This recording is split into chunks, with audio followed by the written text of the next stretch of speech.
Bonjour, je m'appelle Sophia, j'ai 28 ans. Je suis assistante de service social dans un foyer pour enfants à Nîmes. Ça va, je me porte moi plutôt pas mal. Je vais plutôt bien. C'est comme je travaille quand même un jour sur deux, et un jour sur deux je suis à la maison, donc la moitié du temps en chemise et la moitié du temps en pyjama, même si c'est compliqué de quitter son pyjama quand on l'a porté toute la journée, hein. Donc je pensais inventer un nouveau concept de pyjama au travail, mais je pense que c'est pas trop le moment de proposer ce genre d'idée.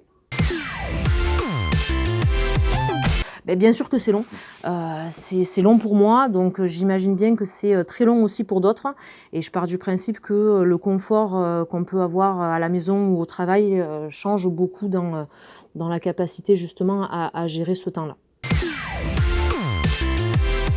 Bon, ben, je me suis abonnée à Netflix, hein, comme beaucoup de personnes, bien évidemment. Après, c'est vrai que je m'éclate plutôt à me faire des journées de rediffusion des vieilles séries en ce moment sur les chaînes là, comme Buffy ou Malcolm, ça reste intemporel. Ils sont là, mes écouteurs, hein, faut pas s'en passer parce que je passe quand même une partie de mon temps soit sur l'ordinateur, soit au téléphone. Donc heureusement que les écouteurs sont là, même si quand je les enlève, j'ai l'impression de les avoir toujours sur les oreilles.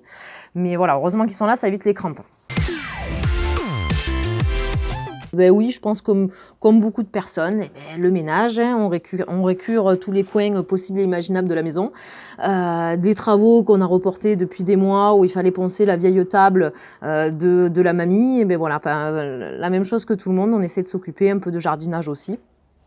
Mais c'est vrai que j'essaye aussi de ma place, moi, d'assistante sociale, de pouvoir un peu faire chauffer les méninges et d'essayer de participer ou en tout cas de mettre en place des actions de solidarité pour pouvoir un peu soulager tous les gens qui peuvent être éventuellement dans la galère mais au vu du confinement. Là, pour l'instant, difficile de se dire que quelque chose manquera, mais je pense que ouais, j'en reviens un peu aux actions de solidarité qui se sont mises en place un petit peu de partout, et ça manquera, parce que j'espère vraiment que ça pourra laisser une trace, que la solidarité va perdurer et que les actions qui ont été mises en place un peu plus de manière importante ces derniers temps au vu du confinement, ben, j'espère vraiment qu'elles vont laisser trace et que ça va continuer un petit peu, même si j'avoue que je ne suis pas très optimiste. Ben, on en revient à la même chose. J'espère vraiment que voilà, tout ce concept-là de solidarité, parce qu'il y en a eu, hein, il y en a eu beaucoup, même si malheureusement on ne parle pas que de ça et qu'on parle de choses négatives, il y a beaucoup d'actions de solidarité, que ce soit sur les associations ou que ce soit de personne à personne. Moi je le vois de ma place en tant que professionnelle, où je vois vraiment les associations qui se mobilisent, je vois les professionnels qui se mobilisent, et je vois aussi vraiment les personnes qui sont là les uns pour les autres, qui se soutiennent particulièrement dans ce contexte-là.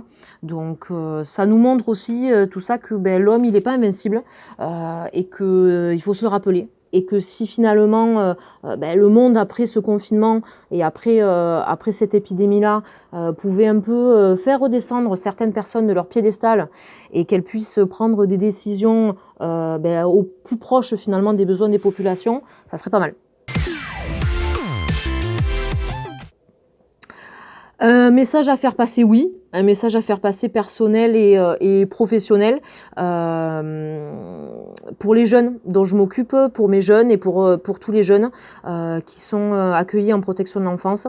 C'est vrai que voilà, tous les jours on se plaint, hein, moi la première, c'est normal. Mais c'est vrai que pour être au contact de ces jeunes-là qui sont accueillis en foyer, j'aimerais vraiment avoir une pensée particulière pour eux, parce que eux ils sont en foyer, ils sont confinés, les juges ont enlevé l'autorisation à leurs parents de pouvoir les voir physiquement au vu du confinement.